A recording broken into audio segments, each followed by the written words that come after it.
Hey guys, welcome back to my channel. Let's learn English. So today our topic is Bohli. It's another story from your English book. It's written by K.A. Abbas. Why the story is entitled as Bohli? Because the whole story revolves around a little girl and her name was Bohli. Her real name was Sulaikha. She was the daughter of Ram Lal. तो जब वो छोटी थी तो उसको क्या हो गया था, वो अपने बेबी कॉट से गिर गई थी और उसके जो ब्रेन का जो आधा हिस्सा था वो डैमेज हो गया था, इसलिए वो थोड़ा मेंटली रिटार्डेड थी। और क्या हो गया, जब वो 2 साल की थी उसको स्मॉल पॉक्स का अटैक आ गया, जिसकी वजह से उसकी पूरी बॉडी पे पोक मार्क्स पड़ गए और वो स्टैमर करती थी क्योंकि ऑलरेडी उसको दिमाग में थोड़ा वो हो गया था, वो मतलब वीक हो गया था दिमाग। बोली जो थी she was the youngest in her family. उसके बाकी के जो 4 बहनें थी, ये टोटल बोली को लेके, और 3 भाई थे। रीजंस की वजह से शी वॉज मेंटली रिटार्डेड, इसलिए उसको बोली के नाम से पुकारा जाता था। Let's get started with the explanation of the story। तो पहले हमें बोला जाता था कि बोली का जो रियल नेम था वो सुलाइका था, लेकिन बचपन से ही उसको क्या पुकारा जाता था, बोली। सिंपलटन कहते हैं जो बोली वाली सीधी सादी होती है। And she was the fourth daughter of Ramlal. और वो जब 10 साल की थी वो अपने कॉट से गिर गई थी और उसकी वजह उसका जो कुछ पार्ट था दिमाग का वो क्या हो गया, हो गया, और उसकी वजह से वो क्या रह गई, सिंपलटन रह गई। बट जब उसकी बर्थ हो गई थी ना, she was very fair and pretty. जब वो 2 साल की हो गई ना, उसको एक अटैक आ गया स्मॉल, तो उसकी वजह से क्या हो गया था, उसकी जो बॉडी थी वो परमानेंटली डिसफिगर्ड हो गई थी क्योंकि उसके पोक मार्क्स रह गए थे, निशान रह गए थे। ये जो सुलाइखा थी वो बात नहीं कर पाती थी जब तक वो 5 साल की नहीं हुई थी। जब उसने अब बोलना स्टार्ट कर दिया, वो स्टैमर करती थी, हकलाती थी, और जब वो बात करती थी तो दूसरे बच्चे उसका मजाक उड़ाते थे, उसकी नकल करते थे, इसीलिए वो बहुत ज़्यादा कम बोलती थी। रामलाल के जो थे ना वो 7 बच्चे थे, उसमें 3 बेटे थे और 4 बेटियां थी, और भोली जो थी हमारी वो सबसे छोटी वाली थी। It was a prosperous farmers household. Prosperous कहते हैं जो रिच होता है, तो इनके घर में काफ़ी ज़्यादा अच्छा सब कुछ था खाने पीने के लिए। बोली के बगैर सारे बच्चे हेल्दी थे और स्ट्रॉन्ग थे। उनको कहाँ भेजा था रामलाल ने, बाहर पढ़ने के लिए स्टीम में। और इसमें से जो बड़ी वाली बेटी थी जिसका नाम राधा था, उसकी ऑलरेडी शादी हो गई थी और दूसरे का जो रिश्ता था वो हो गया था, और तीसरे का वो रिश्ता ढूंढ रहे थे जिसका नाम चंपा था। और सब जो थे ये तीनों दे वर गुड लुकिंग हेल्दी। और सिर्फ किसके लिए, तो इन 3 बेटियों के लिए ब्राइड ग्रूम्स दुल्हा मिलना इजी था, लेकिन रामलाल जो था ना अपनी छोटी वाली बेटी के लिए परेशान था जिसका नाम बोली था। ना वो अच्छी दिखती थी और वो दिमाग से भी थोड़ा पीछे थी। जब बोली 7 साल की हुई तब मंगला की शादी हो गई, और इसी साल क्या हुआ, प्राइमरी स्कूल खुला कहाँ पे, इसी गांव में, ठीक, गर्ल्स के लिए। और तहसीलदार साहब जो आए थे ओपनिंग सेरेमनी के लिए, बुलाते थे किसी के लिए, तो रामलाल भी वहाँ से चले गए क्योंकि वो एज अ रेवेन्यू ऑफिशियल काम करते थे, गवर्नमेंट एम्प्लॉय थे तो विलेज में। तो इसने क्या इसको कहा कि आप भी साथ आ जाओ, और साथ में ये भी कहा कि तुम अपनी बेटियों को पहले स्कूल भेजो तो तुम एक मिसाल बनोगे। तो इसी वजह से क्या होगा कि बाकी जो गांव वाले हैं वो भी अपनी बेटियों को कहाँ भेजेंगे, स्कूल भेजेंगे। और उस रात क्या किया, रामलाल ने अपनी वाइफ से मशवरा किया कि बोलता है कि हमें अपनी बेटियों को कहाँ भेजना है, स्कूल भेजना है। तो रामलाल की वाइफ बोलती है, आर यू क्रेजी, अगर हम अपनी बेटियों को स्कूल भेजेंगे तो इनके साथ शादी कौन करे। तो आपको ये समझना चाहिए कि बहुत पहले की बात है, उस टाइम पे क्या कॉन्सेप्ट था लोगों को। और रामलाल जो था उसकी हिम्मत नहीं थी कि वो डिसऑबे करे तहसीलदार की बात को। तो फाइनली उसने उसको बोला कि हम एक काम करते हैं, हम बोली को स्कूल भेजते हैं। वैसे भी उसके लिटिल चांसेस है काम शादी होने के, क्योंकि उसका अगली फेस है और लैक ऑफ सेंस भी है। तो चलो इसकी जो परवाह है कौन करेगा, टीचर्स ही करेंगे। तो ऐसी उसकी माँ थी, बिकॉज उसको भी बोली शायद ज़्यादा पसंद नहीं थी। अगले दिन रामलाल ने किया, बोली का हाथ पकड़ा और बोला चलो कि मैं तुम्हें स्कूल। बोली काफ़ी ज़्यादा डरी हुई थी क्योंकि उसको नहीं पता था कि स्कूल कैसा होता है। सिर्फ उसको ये पता है कि कुछ टाइम पहले जो उनकी गाय थी जिसका नाम लक्ष्मी था, उसको भी ऐसे घर से निकाल दिया गया था, उसको बेचा गया था, लेकिन उसको कभी वापस नहीं आई। तो बोली को भी लगता है कि मुझे भी ऐसे घर से बेच डालेंगे, घर से बाहर निकाल देंगे और मैं कभी फिर घर वापस नहीं। तो वो डर के मारे बोलती है ना ना ना नो, और वहाँ से अपने बाप की जो हाथ की ग्रिप है तो वो छुड़ा लेती है। उसको बाप बोलता है what's the matter with you fool. तो बाप भी इसी तरीके से इसके साथ बात करता है, ऐसे ट्रीट करता है कि ये पागल है, जैसे इसके पास दिमाग नहीं है। तो बोलता है कि मैं तुम्हें स्कूल ले जा रहा हूँ। तो अब ये वो अपनी वाइफ को बोलता है कि तुम इसको कुछ ठीक से कपड़े पहनाओ ताकि हमारे बारे में कोई वहाँ पे बात ना करे कि ये किस घर से आई है क्या है। तो इस बार क्या हो गया, भोली को इस टाइम न्यू क्लोथ्स, वो भी न्यू क्लोथ्स नहीं थे, असल में जो उसकी बहनों के जो कपड़े थे ना तो वो श्रिंक हो गए थे धोने के बाद। तो उसके बाद क्या किया गया, उसको वही कपड़े पहनाए गए और उसके बाद उसको वॉश भी किया गया।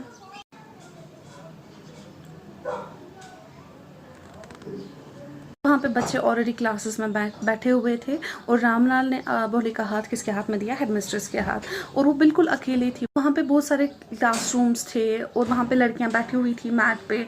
तो हेडमिस्ट्रेस ने क्या किया, उसने भोली को एक क्लासरूम में बैठा दिया। तो भोली को एग्जैक्टली पता नहीं था कि स्कूल होता क्या और यहाँ पे क्या होता था, लेकिन वो थोड़ी बहुत खुश हो गई क्योंकि उसने अपनी एज की वहाँ पे क्या देखी, गर्ल्स देखी, और उसको ये लगा कि इनमें से मेरी कोई एक क्या बन जाएगी, फ्रेंड बन। वहाँ पे जो टीचर थी वो पढ़ा रही थी लेकिन भोली को कुछ समझ नहीं आ रहा था। वो वहाँ पे क्या देख रही थी, वो पिक्चर्स देख रही थी जो वॉल पे लगे हुए थे और उसको बहुत ज़्यादा वो अच्छा लगा। और उसमें से उसने क्या देखा, हॉर्स देखा जो उसने ऑलरेडी देखा हुआ था। इस पे तहसीलदार घर आते थे ब्राउन कलर का, और गोट देखी जो उनके नेबरहुड में, और पैरेट देखा, ये तो बराबर ग्रीन है जैसे उसने ऑलरेडी देखा हुआ था।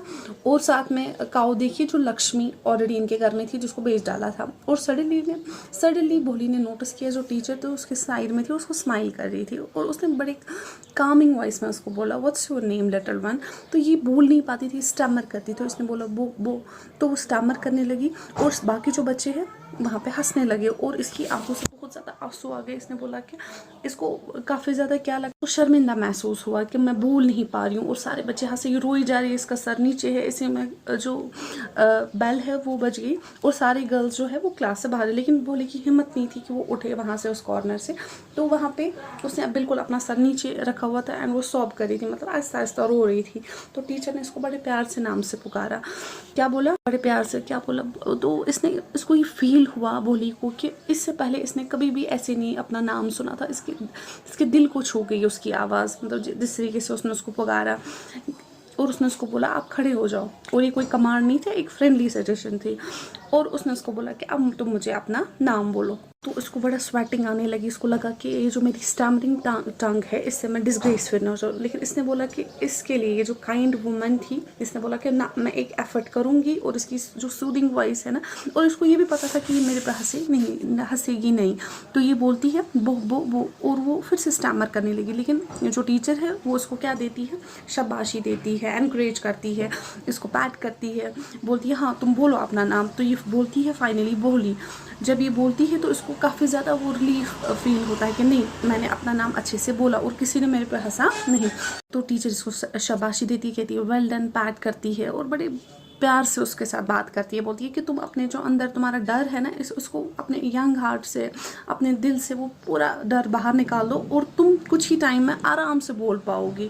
और भोली उसकी तरफ देखती है कि इसका मतलब ये है कि देखती इस तरीके से, क्या ऐसे बोलने की कोशिश कर रही थी, क्या सच में मैं बोल पाऊंगी। और टीचर बोलती है हाँ ये बहुत ईजी है, तुम रोज़ स्कूल आना, ठीक। तो इसको पूछती है क्या तुम आओगी, वो नॉड करती है, बोलती है कि नहीं तुम मुँह से बोलो। तो बोलती है येस। एंड भोली जो है ना खुद से भी सरप्राइज हो जाती है, वो कैसे बोल रही है क्योंकि वो स्टमर करती है। उसको वो बुक एक देती है और वहाँ पे क्या बोलते हैं, full of nice coloured pictures होते हैं वहाँ पे, और वहाँ पे एक ब्लैक कलर का लेटर होता है ना, छोटे बच्चों की जो बुक होती है। तो उसको बोलती है कि 1 मंथ में तुम ये पढ़ लोगी, उसके बाद तुम्हें मैं इससे भी बड़ी बुक दे दूँगी, पे फिर कोई नहीं हंसेगा और पीपल तुम्हारी रिस्पेक्ट भी करेंगे, तुमसे बात भी करेंगे और तुम बिल्कुल स्लाइटेस्ट स्टैमर भी नहीं करोगी। तो इसको कहती है तुम घर जाओ और तुम कल स्कूल आ जाओ। तो जब भोली बाहर आई तो ऐसे उसको लगा कि मंदिर की घंटियाँ बजने लगी, ठीक है, जैसे फूल खिल रहे हैं। तो एक नई सी उम्मीद थी, उसको लगा कि अब मेरी लाइफ में कुछ अच्छा होने वाला। तो ऐसे साल गुजरते गए। अब विलेज जो है एक स्मॉल टाउन बन गया, मतलब कस्बा बन गया, और प्राइमरी स्कूल से ये क्या बन गया, हाई स्कूल। क्या हुआ, रामलाल ने अपनी वाइफ को बोला क्या हमें विशंबर नाथ का मैरिज प्रपोजल एक्सेप्ट करना चाहिए। और ये किसके लिए था, ओबियसली भोली के। तो वो कहती है हाँ क्यों नहीं, हमें तो करना चाहिए। भोली तो बहुत लकी है कि उसको ऐसा well to do bride groom मिला है, उसके पास शॉप है, अपना शॉप है उसके पास, और मैंने ये भी सुना है कि उसके पास बहुत सारे पैसे भी हैं बैंक में। तो और वो ज़्यादा से, और ये बात भी है कि वो किसी डाउरी के लिए। तो रामलाल यहाँ से कहता वो तो ठीक है, लेकिन वो यंग नहीं है, वो ऑलमोस्ट मेरी एज का है, मतलब उसकी फादर की एज का है, और वो लंगड़ाता भी है, और उसकी ऑलरेडी एक शादी भी हुई होती है, उसकी वाइफ मर चुकी है, और उसके जो बच्चे हैं ना वो ग्रोन अप है, बड़े हैं वो। उसकी वाइफ वहाँ से बोलती है so what does it matter, तो बोलते हैं 45 और 50 ये कोई एज नहीं होती है एक आदमी के लिए। हमें तो ये लकी है कि बोली कि वो एक दूसरे विलेज से, उसको पता नहीं है उसके पोक मार्क्स के, जैसे आपको पहले ही पता है कि उसके फेस पे वो ब्लैक स्पॉट्स पड़ गए थे and her lack of sense. अगर हम ये प्रपोजल एक्सेप्ट नहीं करेंगे वो अनमैरिड रहेगी पूरी जिंदगी। इसको कहते हैं बोली क्या कहेगी, बोलते हैं वो क्या कहेगी, विटलेस, शी इज़ लाइक अ डम काउ। मगर उस टाइम पे इंटरेस्टेड नहीं होता है इस चीज़ में, वो अब कहता है चलो ठीक है। और इसी टाइम पे कोर्टयार्ड में वो वहाँ पे बोली जो होती है वो कॉर्ट पे लेटी हुई होती है और वो पूरी कॉन्वर्सेशन उनकी सुनती है। अब क्या हो जाता है, बिशंबर नाथ जो होता है वो एक वेल टू डू ग्रोसर होता है, किराने वाला, ठीक है। अब जब शादी का दिन आ जाता है तो वो काफ़ी बड़े एक बैंड के साथ आ जाता है और पॉपुलर ट्यून्स जो होते हैं सॉन्ग्स के वो चलते हैं। और वो जब देखते हैं ना उसकी बहनें, वो बड़ी जेलस होती है इस चीज़, जब ये चीज़ें देखती है तो वो काफ़ी जेलस होती है। अब क्या होता है, जो पंडित होता है वो बुलाता है कि चलो जी ब्राइड को बुलाओ, और जो बोली को लाया जाता है उसने रेड सिल्कन ब्राइडल ड्रेस पहनी होती है और वो आग के सामने बैठ जाती है। अब क्या इनको करना होता है, माला पहन में से जो एक औरत होती है वो क्या करती है, बोली का जो वेल है वो थोड़ा पीछे हो जाता है और बिशंबर नाथ जो है ना वो जब बोली के फेस की ओर नजर पड़ जाते है उसको ये दिखता है कि उसके फेस पे क्या है, पोक मार्क्स। तो वो अपने फ्रेंड को कहता है क्या तुमने देखा इसके फेस पे क्या, तो वो उसको कहता है तो तुम कौन से छोटे हो वहां से। ये कहता है अगर मैं बड़ा भी हूँ तो इसके बाप को मुझे क्या देना है, 5000 रुपीज़ एज अ डाउरी। और रामलाल जो है वो क्या करता है, रामलाल इसको पहले बोलता है कि ऐसे मत करो, तुम 2000 ले लो, लेकिन इसको बोलता है यहाँ से बिशंबर जो होता है बोलता है कि नहीं तुम एक काम करो, मुझे 5000 चाहिए, अपनी बेटी को वहाँ पे रखो। रामलाल क्या करता है, वो अंदर से पैसे लेके आता है और उसके पाँव में रख देता है, उसके पैरों में रख देता है। और बिशंबर ऐसे उसकी हंसी होती है जैसे उसने एक जुआ खेला होता है और उस जुए में जीत जाता है। फिर से भोली का जो वेल है ना फिर से पीछे चला जाता है और इस टाइम पे उसकी आंखें नीचे नहीं होती है, वो ऊपर देख रही होती है, जो उसका हस्बैंड होने वाला होता है। और जब बिशंबर नाथ बोलता है कि चलो जी अब माला लाओ मैं इसको पहनाता हूँ, और वो क्या करती है, माला को उठा के फेंक देती है और कहती है कि वो क्लियर और लाउड वॉइस में बोलती है कि मुझे शादी नहीं करनी है, और बिल्कुल स्टैमर नहीं करती है। और रामलाल जो होता है ना वो बिल्कुल उसको शौक लगता है, और गेस्ट्स होता है वो विस्परिंग स्टार्ट कर रही है, शो शेमलेस हो, अगली, कितनी बेशरम लड़की है, कैसे कर रही है। तो बोल चला आता है, बोली को कहता है आई यू क्रेजी, तुम क्यों अपनी इज्जत जो है, हमारी जो इज्जत है वो ख़राब कर रही हो। बोली कहती है कि मैंने आपकी इज्जत के लिए ही इस शादी के लिए क्या किया था, इस शादी के लिए मान गई थी इस लेम ओल्ड मैन से शादी करने के लिए, लेकिन ये बहुत ज़्यादा मीन है, ग्रीडी है, मैं इसके साथ शादी नहीं करूँगी। 3 बार बोली I won't I won't I won't. तो सारे बोलते हैं व्हाट अ शेमलेस गर्ल, हमने सोचा था कि ये हार्मलेस डम काऊ है। बोली बड़े गुस्से से उस औरत को बोलती है हाँ आंटी तुम लोग यही सोच रहे थे कि हाँ मुझे इस हार्टलेस क्रिएचर को हैंड ओवर कर दोगे, ये जो लेकिन डम काऊ है, अब ये स्टैमरिंग जो फूल है ये अब बोल रही है, क्या तुम्हें और सुनना है। नाथ जो होता है वो अपने बैंड जो होता है उसकी जो बैंड 12 जो बाकी रिलेटिव्स है तो वो वहाँ से लेके वो वापस चले जाते हैं। रामलाल जो है ना वो वहाँ पे परेशानी की वजह से उसको लगता है कि मैं बड़ा काफ़ी ज़्यादा शेमफुल हो गया वहाँ पे, और वहाँ पे बोली उसको बोलती है कि आप परेशान मत हो जाओ, मैं क्या करूँगी, I will serve you and mother and I will teach in the same school where I learn too much, isn't it right madam. जिस टीचर ने उसको बहुत ज़्यादा इनकरेज किया होता है तो वो सो बोल जो है वो पूरा ये ड्रामा कहाँ पे एक कॉर्नर में देख रही होती है और वो काफ़ी सेटिस्फाइड होती है जब वो अब एक आर्टिस्ट देखता है ना कि उसने अपना एक मास्टरपीस कंप्लीट किया है, जैसे उसने एक्सेप्ट किया। उसी तरीके से यहाँ पे आर्टिस्ट जो है वो टीचर है, उसका मास्टरपीस बोली है और वो बहुत ज़्यादा खुश हो गई उस चीज़। With this we came to an end of our story which is बोली, and I think you got this moral message. Never treat anybody badly. If you have a chance to motivate anyone, then do it.